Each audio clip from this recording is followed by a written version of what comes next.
80% ભુવાપણીની અંદર 4 મુદ્દા ફિક્સ છે. તમારે ભુવા થવું હોય તો હું અત્યારે શીખવાડી દઉં.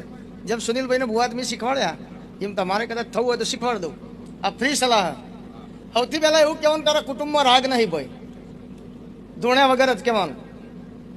હોમો એમ જ કંઈક વાત સાચી, આખી જગતમાં ડુંગું મેલ્યું, ચોય રાગ છે નહીં, મારાય નહીં.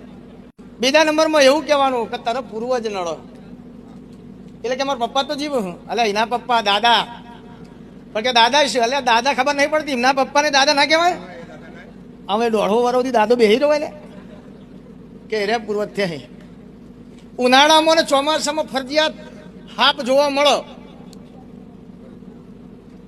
અને રાત્રે બિલાડી ફરજિયાત જોવા મળો.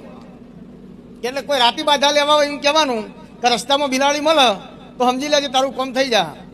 તો ઉંદરે રાત્રે જ બહાર નીકળે, બિલાડી રાત્રે એને ખાવા માટે રાત્રે જ બહાર નીકળે. એ ચોય માતા આવતી નહીં ભાઈ, કારણ કે ઉંદરે રાત્રે જ બહાર નીકળે.